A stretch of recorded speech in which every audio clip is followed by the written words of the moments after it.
We are live. How's it going? How's your Sunday? How's your day going? Sunday in the Philippines and probably Saturday night everywhere else in the world. This is Dan and Minnie's Journey coming to you live from the earthquake shaken community of Bye Bye City Leyte. I just wanted to come on and talk about the earthquake a little bit since I got a lot of emails from friends and family um, concerned about how we survived it, and everything is fine except it was fairly a terrifying experience for us. It's something that I never want to go through again, but I probably will. And I've been through a few earthquakes. Let's talk about it. Let me bring up the chat here. All right, so in case you don't know, it was a 7.6 earthquake that hit the southern Philippines out in the ocean about 116 miles, and it was off the coast of Mindanao. And it was so powerful, this earthquake, that we felt it. And people probably in Cebu felt it all the way up there. But I doubt that people in the northern part of the Philippines, like especially if you're far north, like Pinky Gray is in the island of Luzon, felt this earthquake. So it happened at 10:37 p.m. last night, earthquake day and time, and it was a magnitude 7.6. Information is available on the U.S. Geological website, and that website is usgs.gov. And it's going to give you all the information about the epicenter of the earthquake and its magnitude online. So now I've been through the Los Angeles earthquake. I think it happened on February 9th, 1971, where that earthquake was so powerful. That's the one that destroyed all of you hospital. And my dad at the time, I'll never forget this for as long as I live. Hang on a second. Yeah, so I almost spilled my coffee over on the edge of the table. Hey, so I'll never forget this because I'd woken up at something like 5:59 in the morning, and I believe that's about the same time the earthquake hit, the one in Los Angeles, February 9th, 1971, if you want to look it up. It was one of the most powerful earthquakes that I could recall. I was in high school during the time. And when that thing hit, it shook the house, and it rolled so much that I was at the breakfast table. I never wake up this early, but for some reason, I woke up early, and I was the only one in the house, and there were a bunch of people living in the house, all my brothers and sisters, my parents, and there we were. I was sitting there. I grabbed something to drink, and I was sitting there at the table, and I was trying to figure out why I had awakened so early, and then the earthquake hit. So I must have like a sixth sense. So the whole house started shaking. And at the time, my father was working for the telephone company, and they were stringing hardwire. I don't know if you guys remember. I don't know if you guys ever had such a thing in the Philippines because technology has advanced so quickly. But back in the day, we used to have telephone linesmen, and that's what my dad did. And they would hardwire, very much like cable. They would hardwire line copper wire to your phone in your home. And so it was all hardwired in, just like electricity, and very similar to the way cable is hardwired in. And so my father, you know, I remember I was sitting there, and when the earthquake was over, I remember praying to God. That was one thing. So I must be a believer because I turned into one on that day. Yeah, it's pretty amazing. I started praying to God. And I said, "Oh, please, I will be." I remember saying, "I will be a good boy." Isn't it interesting how we start making deals with God on, when events like these happen, when you're traumatized? Tarl's in the house. 1, 2, 3, Tarl is here. How's it going, Tarl? And Halfwood is here. Halfwood sent some valuable links. LV Rose is in the house. Rider Adventure, Pinky Gray from Isabella, northern part of Luzon, is in the house. Anime Reyes Knit Band is here, probably and most likely from the Sacramento area. which is no stranger to earthquakes, but they don't get the big ones, you know. But the big one's coming. I think the big one is coming. Lorraine Pajadas is here. Lorraine, I love saying your last name. Girly sent in the house. Thanks for joining me on this short notice. Thanks so much, man, Minnie. I appreciate that. Megan is here. So let me tell you about it. So by the time the earthquake was over, I was leaning in the corner on only two legs of the chair. So I was leaning in the corner and propped up and leaning against the wall. So that's what kind of rolling movement it had, where it had pushed me in the corner. I had pushed off of the table, and I ended up in the corner, propped up on only two legs of the chair. Well, after the earthquake hit, my father's pager goes off, right? His pager goes off, and I'm seeing him getting dressed and showering and shaving. And he's grabbing a change of clothes, and he's headed out the door. And I don't remember exactly how this whole thing happened, but I do remember that I did not see my father for a long time after that. I don't remember if if it were 2 weeks or if it were 6 weeks, but I didn't see him because he was headed for the San Fernando Valley, where the majority of the damage for the earthquake had occurred, and he was called in to restore communications. And so they mobilized people really, really quickly during an earthquake. And I would imagine that that's what's going on uh, down south at this very moment. And as you know, we lost about 14 people in Davao, in that area of Mindanao, the same area where the last earthquake hit a month or 6 weeks ago. And so, as Halfwit was pointing out, there sure is a lot of pressure being released. And then he has sent a link. He had forwarded a link that's in the chat. If you want to partake in getting more information, just follow that link. And do I think that there are going to be more earthquakes? I most certainly do. I most certainly do think so. This one was a whopper, though. Let me tell you. So that's one San Fernando Valley earthquake, February 9, 1971. The other one that I recall was I was working as a salesperson in Oakland, and I just come over to the Bay Bridge from San Francisco when the World Series earthquake hit the San Francisco Bay Area. So I just made it over the bridge, had just crossed over the freeway that collapsed, and I believe I think I was on Fruitvale because I was headed to one of my favorite restaurants, the Chinese food restaurant. It was already 5 o'clock or 6 o'clock. I was looking for a meal. I had 1 or 2 hours left to work, because I was an outside salesperson. I had missed a few calls. Of course, this changed the entire day for me. And what ended up happening is that I pull into the Chinese restaurant. The earthquake hits, and then the you know what happened at the World Series, right? San Francisco and San Francisco, it stunned everybody pretty much. And we know the major earthquake had occurred. You could not avoid experiencing it if you were on that side of the bay.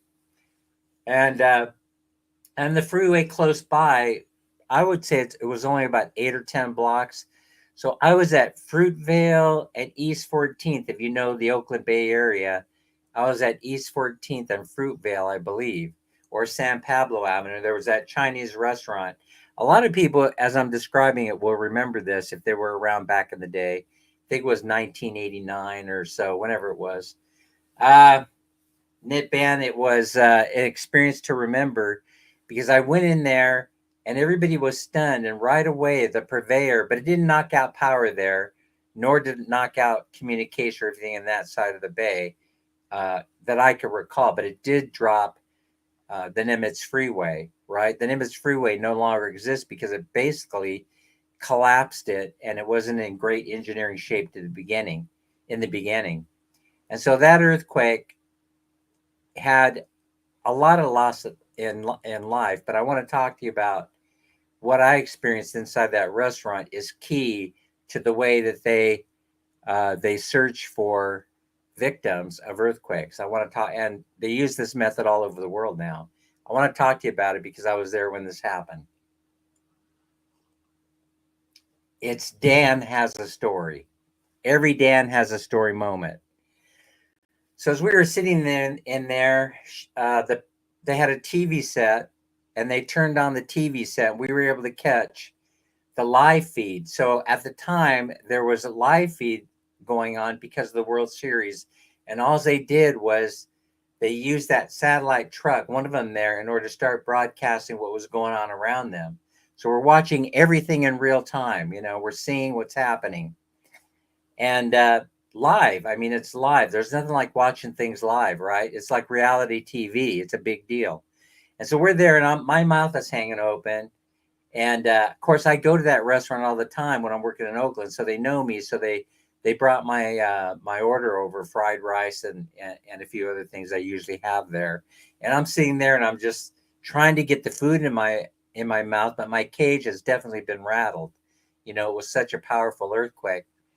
And I'm sitting next to a guy, and he says, "Oh, I got to get back to the lab." I go to the lab. So this guy's getting ready to head out the door. He's finishing up his dinner, and I ask him, "Well, what do you do?" He says, "Well, I'm a researcher over at UC Berkeley." Berkeley was just down the road, not too far, maybe about I would say 8 minutes or 10 minutes at the most. Was University of California at Berkeley, and they have an earthquake research lab there. A lot of people don't know that, or they were doing research. This particular professor or researcher was doing research on fiber optic cable, right? Fiber optics. And so I said, "So what are you gonna? What's the idea?" He says, "I have an idea." I go, I'm doing research on fiber optic cable, so we have a lot of line, and I'm going to take all that camera equipment down there where the earthquake occurred, where the collapse of the bridge occurred, to see if we could find any people that were affected by that earthquake. This came a little bit later after things settled down a little bit. But in any event, so I meet this researcher. He's working with fiber optic cable. I have no idea what that is. It's over my head. He tried to explain light wave to me and all this other stuff and how it makes its way to the from one source, light source, to the other. I didn't understand anything that he was talking about. I don't have the capacity to understand how those things work.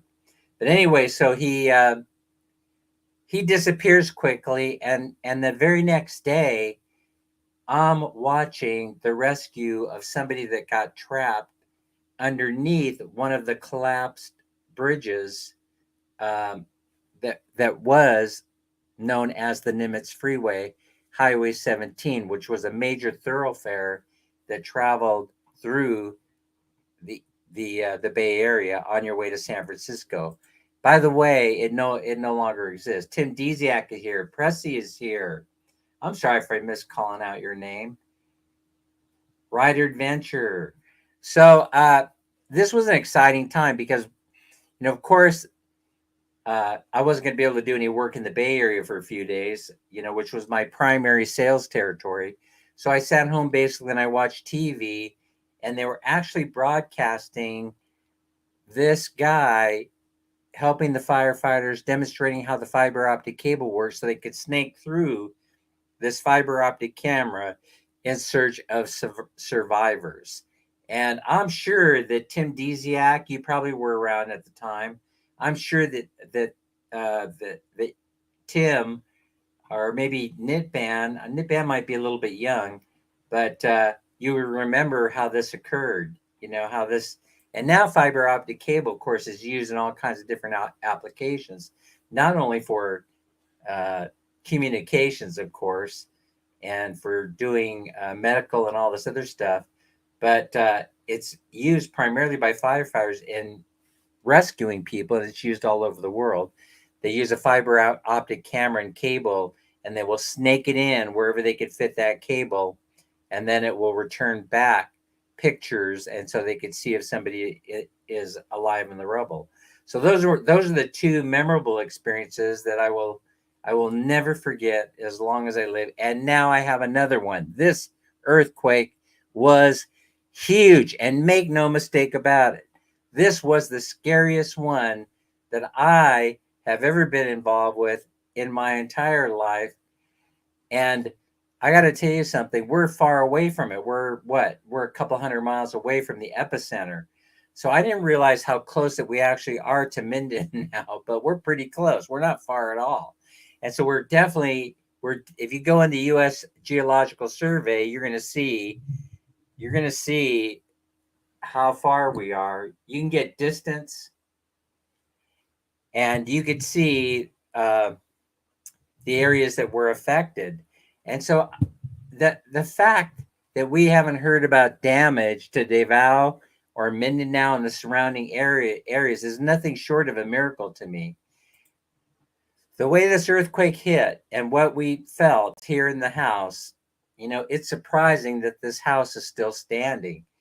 But Minnie and I, we've gone through the whole interior of the house, and we have yet to find any stress cracks or any new cracks whatsoever.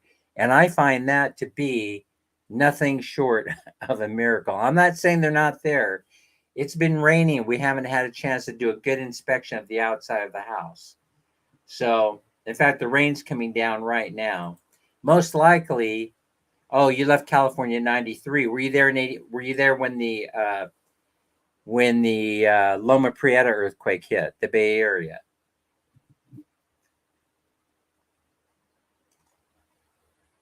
So I'm going to describe it to you the best that I can. And like I said, you folks in the north, most of you people that are in the chat, you're from Manila area, and probably this didn't affect you at all. But I'm going to tell you how scary this thing was, right? I'm going to describe it to you, right? This thing was rolling like this, like the ocean. It was like whoosh, whoosh, whoosh, whoosh. Let me do sound effects. Swoosh, swoosh, swoosh, whoosh. And it lasted for a long time. And now where Minnie and I have so the bed was creaking. I would say the PVC door. I was hearing the PVC door of the bathroom, and I was hearing the wooden bed creak. No, no, no, no. Get your mind out of the gutter. It wasn't. No, I'm just kidding. It wasn't creaking from that. Oh my! Let me gather my thoughts. There was a lot of moving and shaking going on. Let's just put it that way. In the bed that we were sleeping in. So anyway, man, Minnie wanted to get up. She says, "Oh, we got to get up. We got to go. We got to run outside." And sometimes I got to tell you, people, sometimes that's the worst move that you could make, running outside, because things are falling out there. If you live in the Philippines, right? What do you got to be aware of first, right? You got to be aware of the possibility that you are going to be killed by a coconut hitting you on the head. And so this is a tropical island paradise, folks. If you live in the city, you're cool, right? You're cool. You don't have any coconut trees hanging around. But if you're out here in the province, if you're out here on the island of Leyte, that's all we got for miles around are beautiful and delicious, by the way, coconut trees. So the rain is probably helping to not have stress cracks in your house. Yeah, I started thinking about that. I started thinking that it was giving it enough give, it was giving it enough movement, natural lubrication, if you will, so that it wouldn't cause it to, for those stress cracks to form. It would give it enough movement, enough room for movement. The headboard was going, but it was no satisfaction. Exactly. So if you can imagine listening to that, and of course, I wasn't. My phone was right next to me. Right, I should have grabbed it. I should have started recording it, because then you would have you would have been able to hear the noise that an earthquake makes when it occurs. Because a lot of people don't know that there's some weird phenomena that happens before an earthquake hits, or as an earthquake is hitting. Let me tell you a couple of them that I can recall that has happened every time, right? One, flash of light. There's like a flash of light. And if you're not, no, who gets used to this, right? You're not expecting it, right? You're not expecting this flash of light. Pretty inching is here. So you get this flash of light, and sometimes, and then you'll hear like a boom. And I have no idea what causes this phenomena, what's behind it.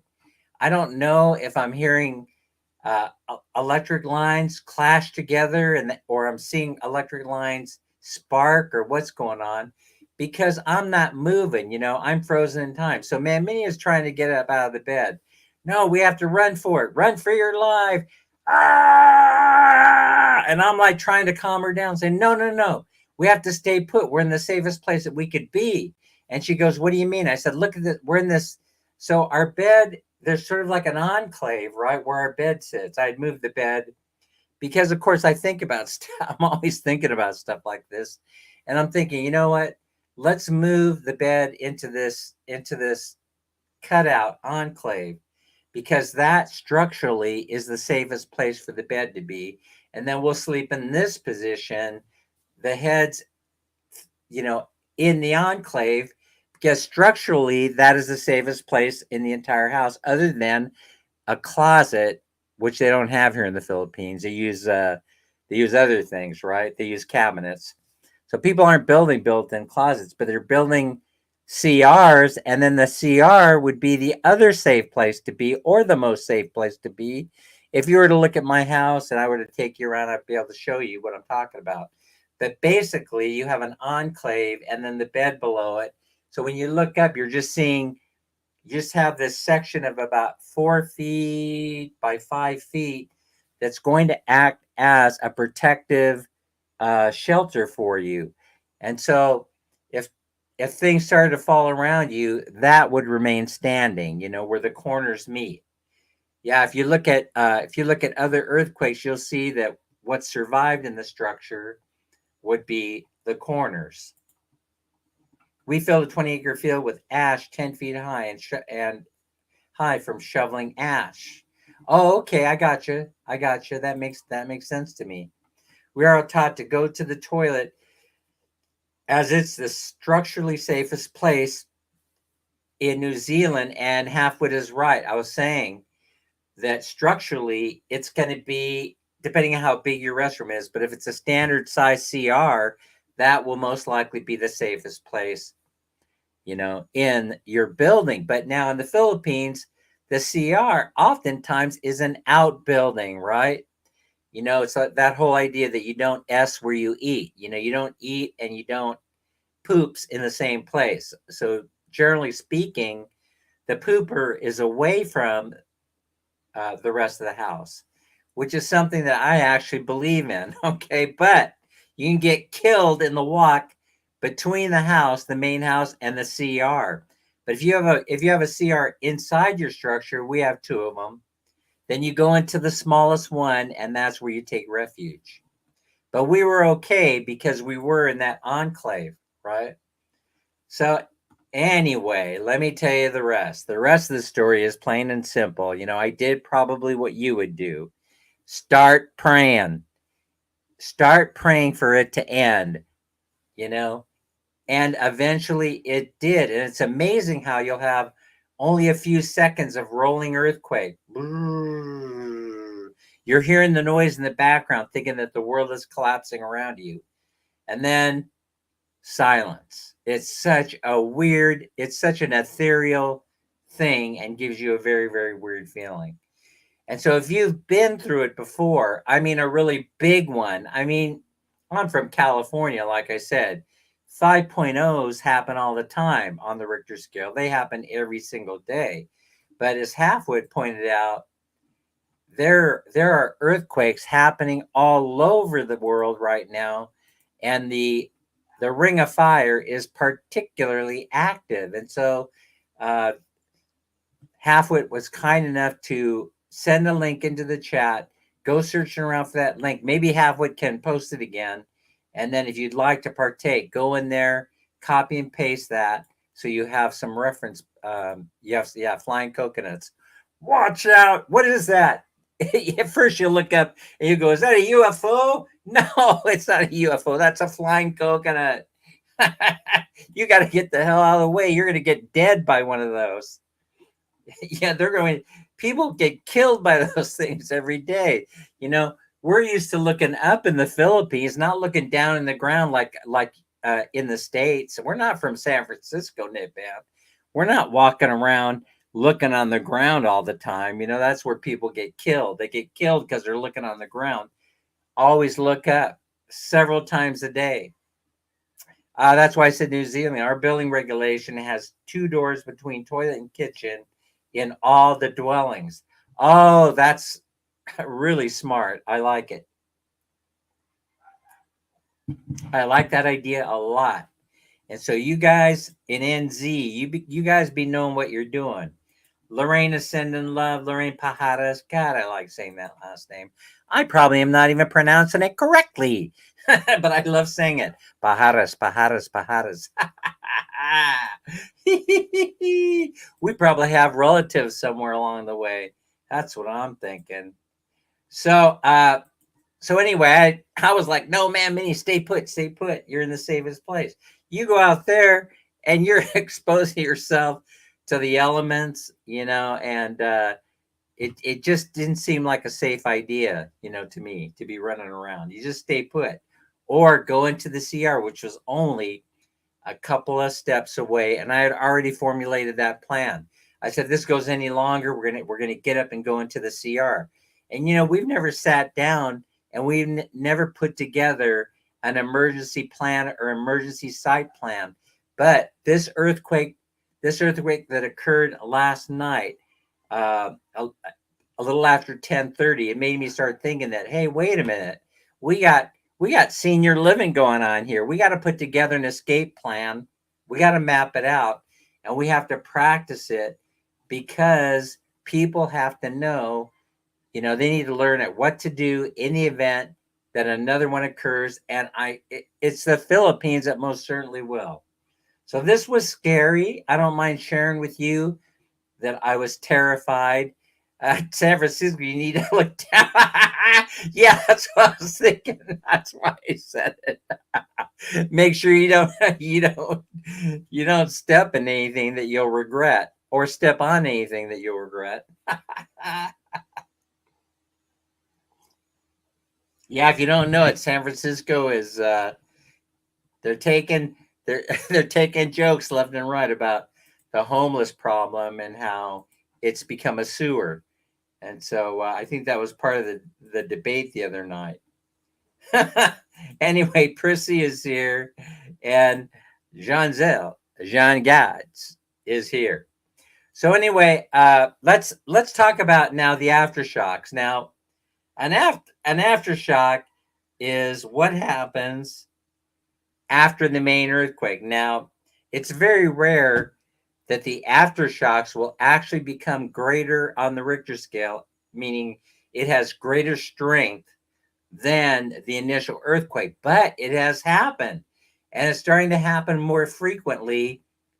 That the first one was just a warning shot across the bow, and then all of a sudden you get an 8 or a 9. I mean, talk about those numbers. Those numbers are absolutely incredible, folks.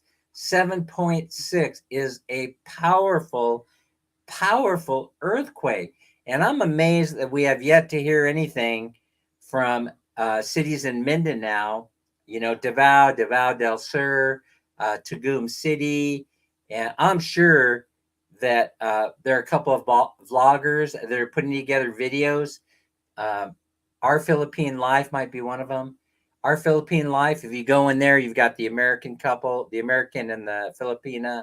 That, of course, that's the standard arrangement here in the Philippines, that live somewhere close to Tagum City. They're in the strike zone of this earthquake. And so I hate to say I'm looking forward to seeing what happened to them, but I kind of am looking forward to seeing how they survived that, if they survived okay, and if the way that I describe it is the way that they felt it. But let's talk about the aftershocks. Okay, so right away we started getting aftershocks, right? So I'm telling people, I'm telling people we had an earth like in the when you're on live on the live news feed, and you like to make fun of people that are crawling underneath their desk during the live news broadcast. So that's why it's kind of funny, but that's kind of like what I've been thinking during some of these very very powerful earthquakes that have been occurring.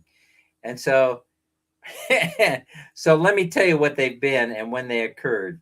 Yeah, I keep thinking to myself, earthquake, earthquake, we're having an earthquake, and I want to crawl underneath this table. Hey, maybe we'll get lucky or unlucky, however you want to look at it. And then we'll have one live during the broadcast here. No, let's not do that. We had an earthquake. Same general area. Aftershock, December 3rd, 4:52 a.m. I believe Ma'am Minnie posted that on her Facebook page. 4:52 a.m. A 6.0. Folks, 6.0 is huge. It was followed by, let's see, or preceded by, same general area, December 3rd, 2:09 a.m., a 6.2.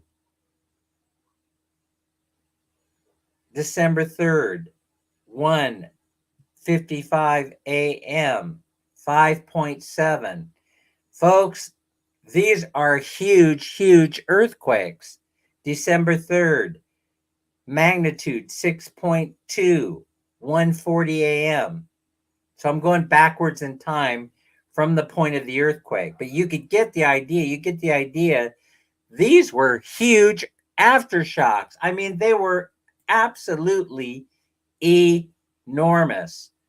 Antipodal quakes can happen, meaning that the opposite side of the earth could result from such a large movement. Exactly. What's going on? Hey, Halfwit, let's toss around the idea just for fun that this has something to do with the North Pole shift. Because there's evidence that a shift in the pole could take place fast. I'm not talking like fast 5 years. I'm like talking fast like in here's the North Pole now, and then 10 seconds later, the North Pole is over there, which means the crust of the earth completely slid. It did this off the core where it just goes zoop, and then the North Pole that was once here is now there.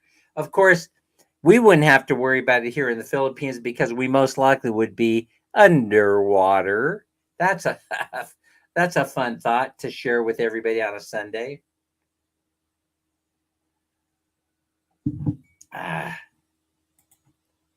13 years in the great state of California, no earthquake observed. Well, you're overdue for the big one. And keep an eye in your neck of the woods, Nip, and I'll tell you which one to watch. But you don't watch the news, so you don't have to worry about it. But the one that you don't like the gloom and doom scenarios. But if you did want to take a peek, then you would keep an eye on the Napa Valley Fault. In my opinion, it's the Napa Valley Fault that you have to be worried about, not the San Andreas. And that has been dormant for a long, long time. But you look at how that thing travels through Hey Joe, Buena Vista Dreaming territory. It makes its way through. Yeah, slightly north of you. Oh yeah, and then it ends up in Folsom.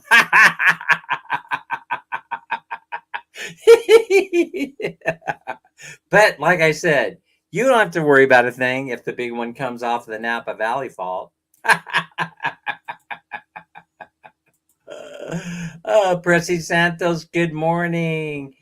Oh, yeah, I popped in. I wanted to talk about a little bit in Larry live stream, but everybody was ignoring me. So I said, okay, I'm going to go live. I'll wait till Larry's done, and we'll fire up the computer. I didn't want to step on anybody's toes. I'm good like that. Okay, so then we also had a 5.7 earthquake at 12:53, and we had a 5.7 at 12:19, 5.8 at 12:17. We had a 6.9, holy smokes, at 12:03. 6.4 magnitude at 12:03. And a 5.8 magnitude at 11:06. So you see, we've been getting slammed by aftershocks. So I've been feeling one. It seems like I've been feeling one every 15 minutes. But if you want, go into the U.S. Geological Survey. That's usgs.gov and look at it live while it's happening. And then you're going to get an idea. You actually can go on YouTube and put in earthquake monitoring or whatever it is. And then the USGS, their site will come up and it's being live streamed in real time. So if you want to have fun, if any of this stuff interests you, then take a look at that. I'm sure, I think, you know what it reminds me of? Calamity, global calamity is horrible, but for example, up in Luzon, northern Luzon, when they got hit with that terrible catastrophe, that typhoon that hit a year ago or 2 years ago and did devastating damage up there. I mean, if it's not one thing, it's another. I'm in Sacramento, far away from the faults, Napa Valley Fault. You are right next to the Napa Valley Fault, my friend. It'll be your fault if something happens. You have to look back, go in history, look at the historical underpinnings, the history of earthquakes in Sacramento, and then you'll see they built your house on the fault line. No wonder you got it for such a deal, Knitman. Oh, I love teasing Knitman. I'm just teasing Knitman. Knitman knows it. Knitman can take it. I took my driver's license road test in Folsom. Yeah, because nobody dared go to that DMV. They were too worried about getting hammered by an earthquake during the test. Oh, I can't believe they didn't invite me to the YouTuber meet and greet. They didn't. Oh, you were left out. They didn't invite you? I think I saw a whole bunch of people there on YouTube, right? Didn't I see a whole bunch of invitees there? None of them of which I recognize, so you probably don't have to worry about it, every man. Just forget about it. But I was gonna listen. I made a promise that I have since broken to visit Dumaguete. One of the first things I wanted to do when I came to the Philippines, and I have no desire whatsoever to visit Dumaguete. I have no desire. Other parts of Negros and Negros Oriental, I want to visit, but not Dumaguete because I see it all on YouTube. There's no reason to go there. But maybe there's no reason to go to the island at all, to Negros. But I haven't been there. But I've decided that if I do end up there, I will first visit every island first. And then if I'm still alive after visiting 7,000 plus islands, then I will go to Dumaguete in Negros. And I'll do what every YouTuber does, right? I'll do that stupid thing where I'm walking down the boardwalk. I'm walking down the boardwalk at Dumaguete. I'll go ahead and do that. And Maris is in the house. Everybody be excited to see that, right? Here's Dan and Man Minnie walking down the bay walk in Dumaguete. I want to watch that video. I can hardly wait to make it. Of course, it'll be no fun at all once Paul, once Paul leaves. Paul and Baby May, old dog, new tricks. Who Paul has come on there and he says that the Philippines is like the drip, drip, drip of gonorrhea, The faucet never shuts off after a while. I don't feel that way. I'm not sure the majority of us do feel that way, but Paul does. So what are you going to do? God bless his soul. How many years does he have left anyway? He should travel. I don't hang around here. I don't hang around here at the house all the time. I want to go. We make plans to go places. We're on the run all the time.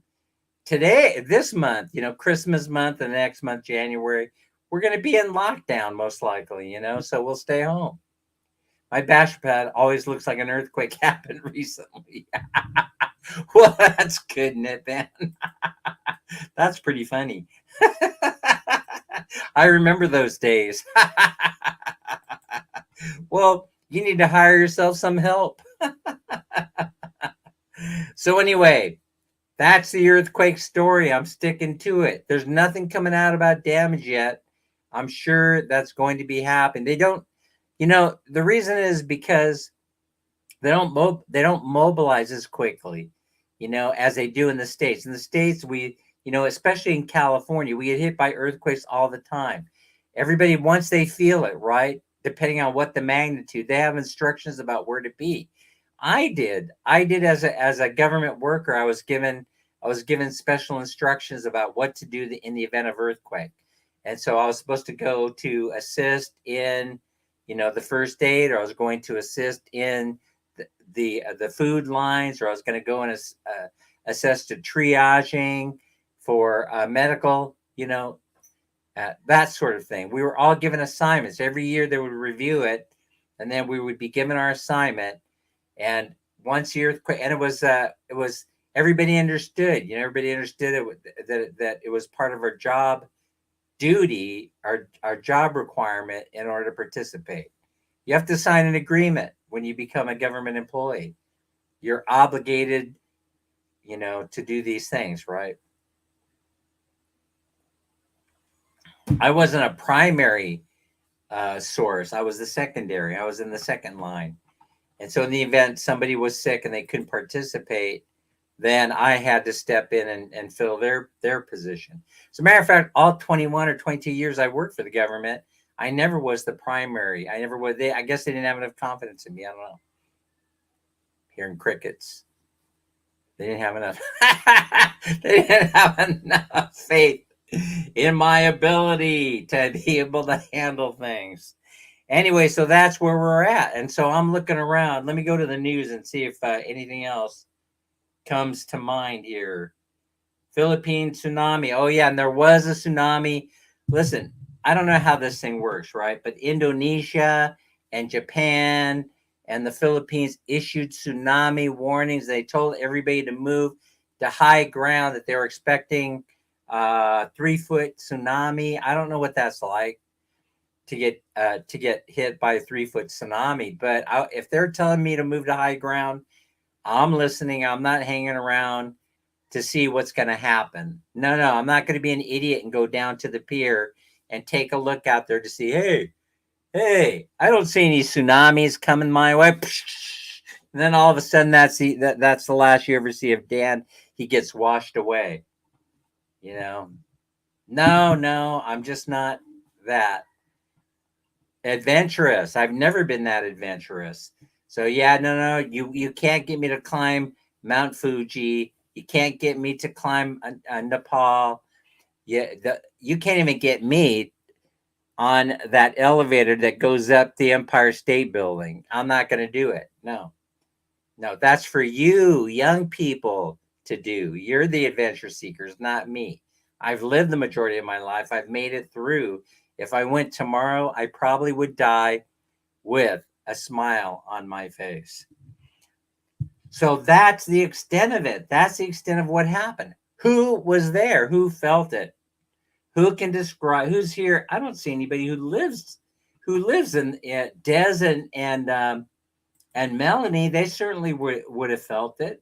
Anybody who was in Ormoc, anybody who was in Southern Leyte, they would have felt this thing. They would have been able to describe how terrifying of an experience it was. Right? So, what a way to go. How did Dan go? Well, unfortunately, Dan was hit by a flying coconut when he was trying to seek shelter, right? So that's how it's going to happen for me.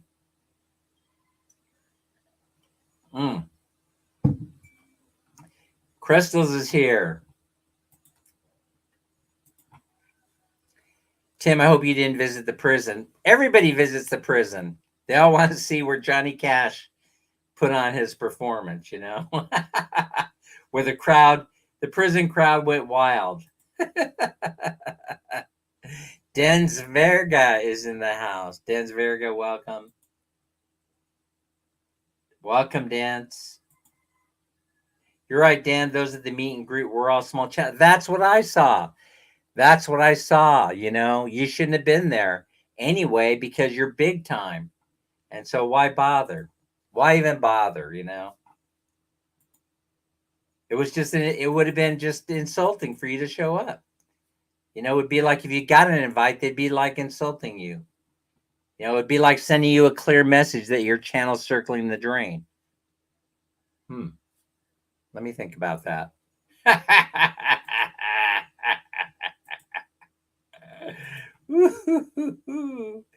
Anna G, how you be? Yeah, every time I see Anna G's name, I just want to come up with some kind of rap song.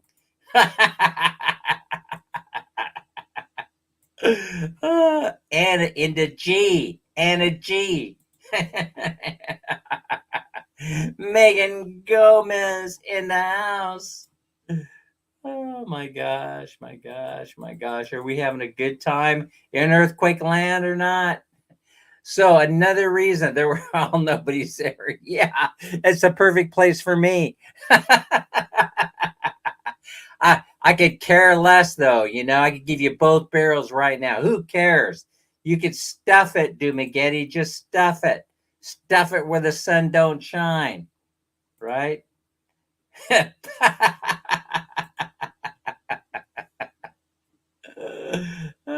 Besides, YouTube, it's not my first choice. It's not my first choice for a career path. But I noticed that a lot of people use it as a career path. And I just don't think it's a good idea. I'm like the Elon Musk of the advertising world, I'm like the Elon Musk telling everybody, what? Blackmail me? Advertise on my channel? Go F yourself. I don't need your stinking blackmail. I don't need your stinking advertising dollars. And then people misunderstand the man all the time. And the fact that I can relate to him must say something about me. But he gets up there and he says, let the public decide. And it was clear enough to me what he was saying. Hey, if you want to get even with Bob Iger, right? Then show Bob Iger what you think about not advertising on here, on this platform. And then what happened, right? 500,000 people canceled their subscriptions. I mean, how high was it? Was it 500,000? How many people overnight just called Disney and said, you could stuff it? Bob Iger was brought back. The real reason why Bob Iger was brought back is to clean up his frickin' mess. Bob, all this crap was your idea. We implemented it. And now we're losing our shirts. You need to come back and fix everything. Fix it. Fix it. And we'll love you again. We'll give you more money. We'll give you more money. Tons more money. All the money in the world that you need for the rest of your life, your children's life, and their children's life. But you must fix this company. And Bob's kind of like, I don't know what to do. I've been lucky most of the time. I don't know why I'm not lucky now. That's what happens. That's what happens in that business. Niban saying, when I was living in East San Jose, I used to bike on a road that was built on the Calaveras Fault. Oh, yeah. I've always seen loose boulders on that road falling from the hills. Oh, whoa. Flying coconuts are worse. Oh, I don't know. There's nothing like, there's nothing like riding your bike by and then all of a sudden not know. I think you would know if a coconut hit you in the head moments before the end, right? You would know, hey, I got hit by a coconut, and you'd fall over dead, right? But now here's the thing. A boulder, I don't think you would have a chance to react. You just would be smooshed like a bug. It's kind of like walking down a sidewalk and then stomping out life with your foot, onto an ant, something like that. I could be wrong. I don't know. If it ever happens to me, I'll let you know. Our country gives alert phone. We didn't get any. We got it after the fact. Usually there's a warrant. Usually, don't they have those sensors out in the ocean, right? And they'll tell you, something's happening, something's happening. Then they'll send out an alert to take cover, right? No alert came out until after the earthquake. And then you got the alert on the phone. It says an earthquake has just occurred in the southern Philippines. Take cover, right? Move to high ground if you're in these areas. That came over our cell phones. Hello, KK's Travel and Education Vlogs. Tim, I was joking. You know about Folsom State Prison. A lot of things happen there. You have a lot of people probably that are your neighbors that work there, Nitban, so you have to be careful. Oh, by the way, what interesting thing happened? So I have made these predictions, right? So I've made these predictions about the direction that YouTube, if you want to be successful, the direction that you should be going, right? And then I said short videos and random live streams. I don't even think you need to schedule them anymore. Just all of a sudden show up, right?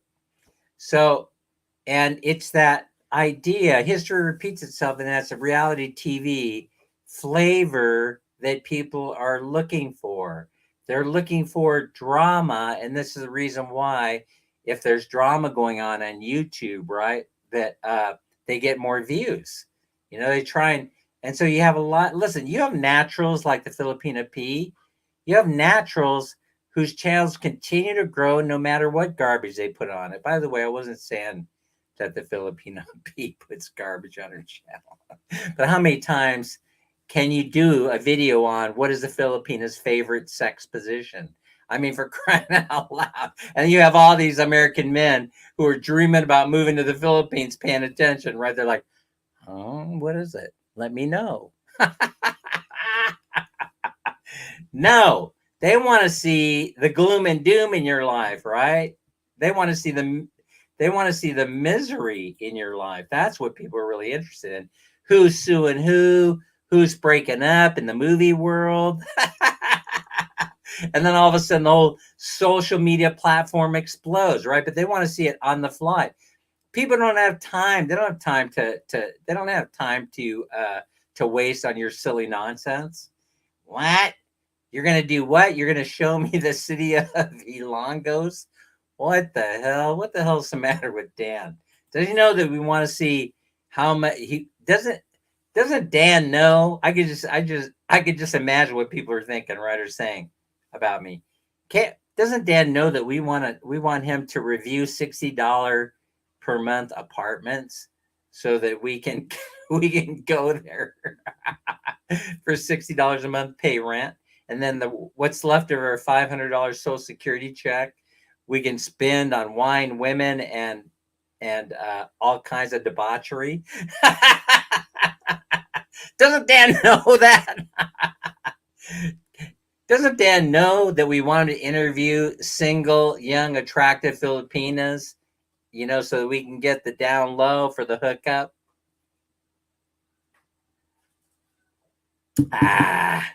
I could be all wrong about what I'm thinking. I most likely am. Dan's just goofing around here 99.9% of the time. Marianne Salunga is in the house. One of my favorite supporters, by the way. So, I don't know. I don't have the answer to everything. Well, I kind of do. I kind of do have the answer to every dilemma, every problem. You lay it out there for me, and I will have the solution for you. Most of the time, I can give you the solution right now to your difficult moment. But for example, folks, I'm the wrong guy to contact, when you start talking to me about things like Dad, what advice can you give me? I loaned the money out to a very, very close relative and they have yet to pay me back. And then for some reason, my answer does not satisfy them, right? My answer for some reason does not hit the sweet spot. It doesn't satisfy them. You know, folks, at Christmas time, you forgive all loans and debts, right? As you would like to be forgiven of yours. In other words, at Christmas time, your answer, if you're going to ask me that question, is very, very simple. And that is that you simply forgive all the debts. You just say, no, you don't owe me any money. Go in peace. I know you guys are going to say it's situational. Well, perhaps. Remember, I tell you to read my disclaimer. My disclaimer is whatever Dan has to say is pretty much lies and hyperbole and very little truth connected to it, which is the reason why you should not be listening to me.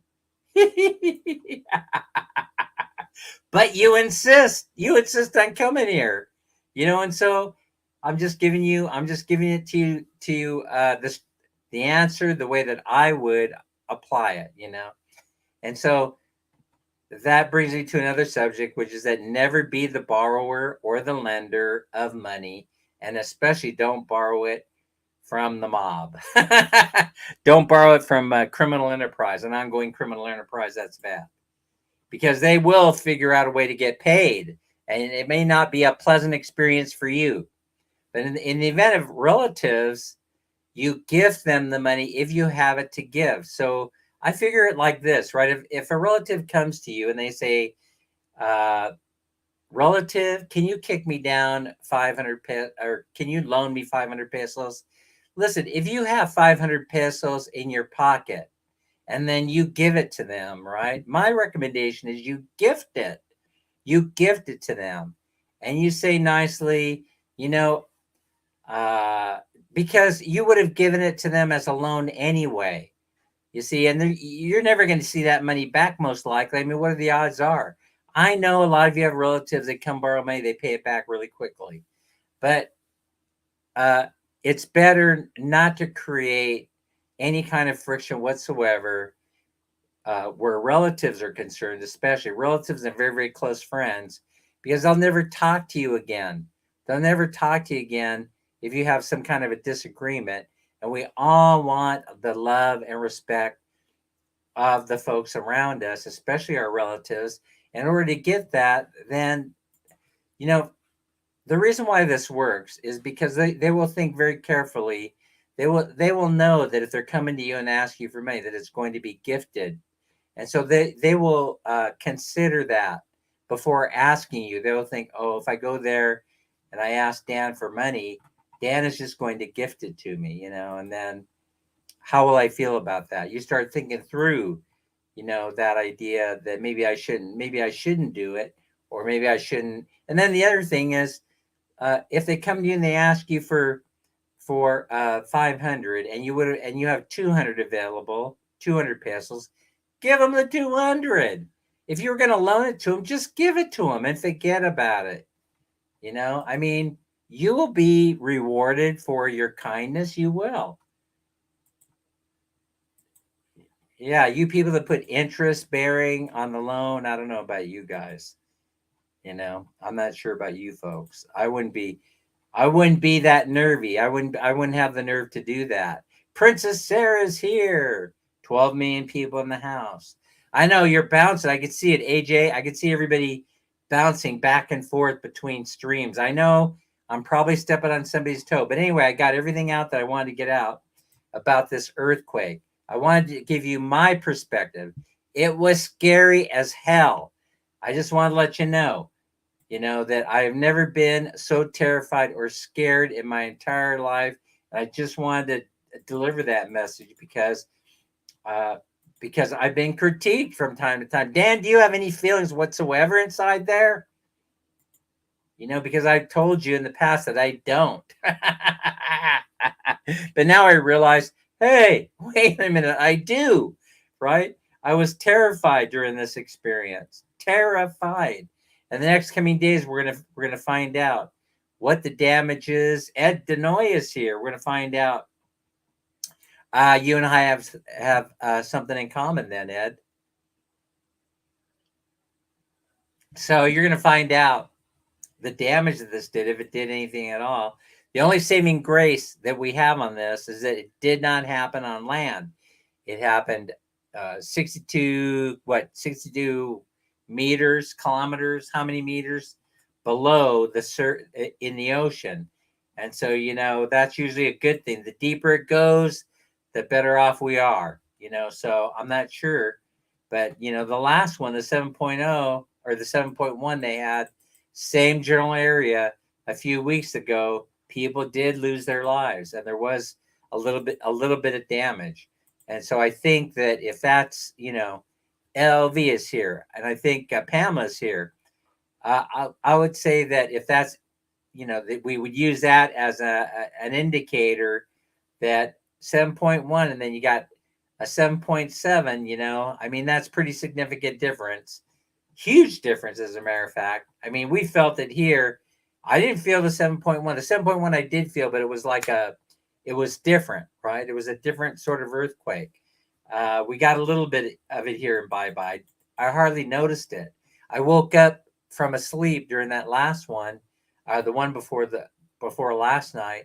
I was like, did we just have an earthquake? That's the difference.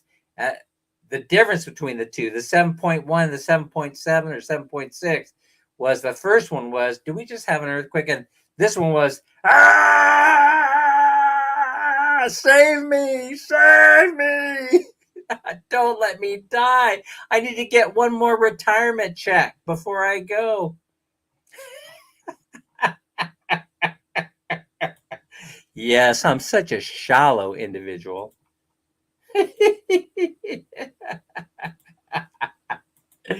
Yes, very shallow.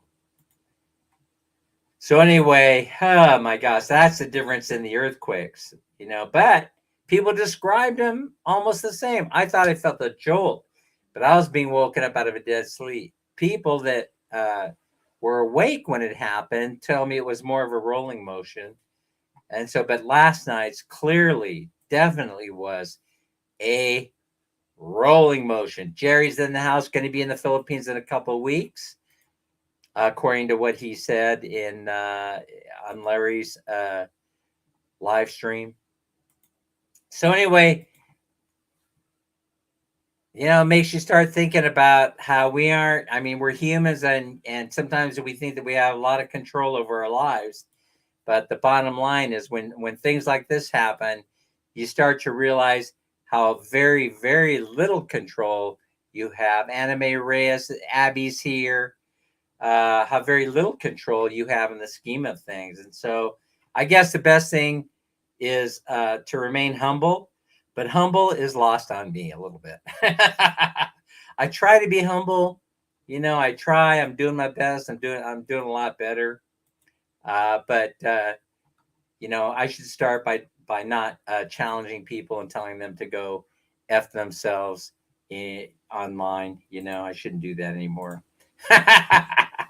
It's not a regular thing, it's not a regular frequent thing where I tell people, where I give them the universal symbol of love. But I notice I use it a lot more than I used to. That's the proof. That's the proof that I'm becoming a cranky old man. My wife says that I am. She tells me that I'm becoming a cranky old man, and I need to relax a little bit. She says, relax. This is the Philippines. Relax. This isn't the States. It's the Philippines. You're living in paradise now. You don't even have a job. You're not even working. The most you do is sit over there with the TV clicker in your hand, ordering us around. Get me another beer. That is not true. Honey, I need my dinner. Where's my dinner? So she says my behavior is completely uncalled for. It is completely out of line. Oh, I will be your best man with an AI generated speech. That's hella funny. That really is hell funny. There'll be no flirting on my channel. Ed Denoy. By the way, I want to let you guys know there are 18 million people in the house, which isn't bad for an impromptu live. Now, listen, I want to let you know that I did send Low Roller Scratcher that inquiry about how his cryptocurrency is doing, and he has yet to get back to me. I would think that he would be a billionaire by now. He most likely is, which is the reason why he hasn't gotten back to me. He doesn't have time to deal with a guy like me. Why would he? Why would he lower himself to deal with a guy like me? You know, he just wouldn't do it. I wouldn't do it. I wouldn't do it if I were in his position. Hell no. Nope. I'd say, hey, you know, I might be able to spend a couple of seconds with you, Dan, you know, for old time's sake.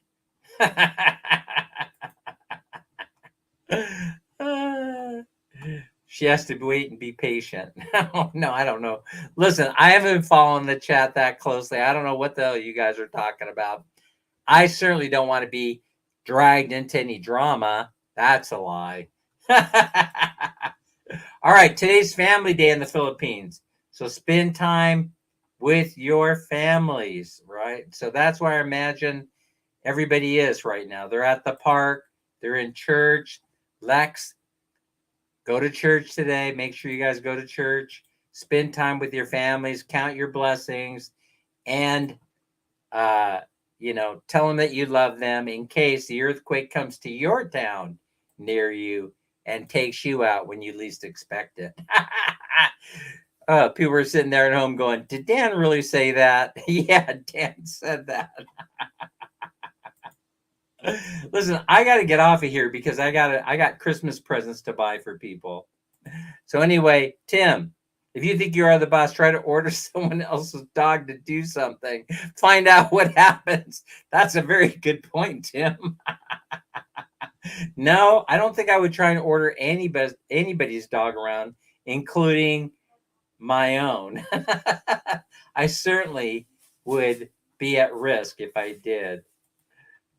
I saw Low Roller at the blackjack tables at the Cosmopolitan. He was losing heavy. Oh no! Well, all it would take is another couple of scratchers, and he'd be back in the green. Man, Minnie, are you there? Oh, it's me. It's you? Yeah. I heard you there. Let's, even though we don't have 30 people here, let's show them love. Let's show them love by pulling out a. The people, my bunga is asking me, Ate, I don't. What happened? The What happened? earthquake in the morning. There was in the morning. All you guys is walking. We are sitting. It's now. In the morning. Really? Yes. Huh. In the morning. All right, folks. There's a man, Minnie. Good morning. Oh, by the way, thank you very much for. I just wanted to thank you very much for supporting us in this short video. There he is. There. I didn't know what to do with this. I have another toy that I bought there too. I think these were giveaway or promos in the day, right? And somebody had them for sale in their 7-Eleven. But listen, look. It's Jollibee. Don't you love them? Don't you love how cute the Jollibee is? All right, we're gonna. Thank you for coming to live. We're going to celebrate by pulling out a winner. Winner. Oh, this is a good number. This is a good number. Hi, Christy. How are you? Good morning. Oh, I don't think it is now. Hi, I don't even know who this is. 103 must be present to win. That's Tag Law Views. 103. You can't see it. You'll have to take my word for it. 103. Tag Law Views. Second shout out must be present to win. Number 103. Tag Law Views. I can use this. Look. Must be present to win. That's actually comes in handy. That was third call out. Fourth call out, 103. Tagalog views. Must be present to win. Hi, Mom Girly Shin. Senna. Girly Senna. Hello, how are you? All right. Maybe it's Sina. Could be Sina. I think it's Charm. Senna. Good morning. Fourth call out Hello, for Tagalog everybody. views. Must be present to win. 103. Fifth and final call out for Tagalog views. Must be present to win. All right, we're going to pick another one. Not there? All right, so. Oh, this is. Oh, I don't know. I don't know about this one. Oh, yeah. She's. Elaine. How are you? Kumusta? Who's here? Well, guess what we just pulled? 112, Manalyn. Oh, I see. First call out. Congratulations. Must be present to win. 112, Manalyn. Second call out. Must be present to win. Of course, we know she's here. There she is right there. Third call out number 1. 1, 2, Manalyn.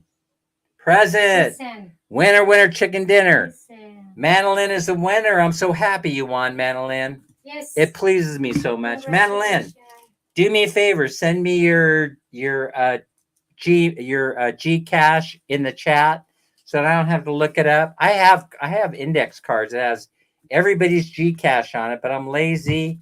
I'm getting old and cranky. They're right here. But it's nice. That's right. Yeah, it's nice. See, I told you I was getting cranky. Yeah, she said I'm getting cranky. Bring me a beer. Bring me my drink. You know why that happens, folks? It's because everybody does it. You know, everybody, whatever I ask for, somebody's always bringing me something to the easy chair. Like I said, look at this. Run this one up for me, guys. Look at that Jollibee. How cute. Okay, so I know that Larry probably isn't here because. Hi, Sir Larry. No, he's not here because he's sick. He's got a sore throat, and he probably didn't know that I was going to go live talking about the earthquake. So I want to wish everybody a safe. Yeah, that was scary. A safe and happy rest of your weekend, no matter where you are in the world. And we'll see you on the next live. Take care of yourself. Bye-bye, everybody. Guys. We're out.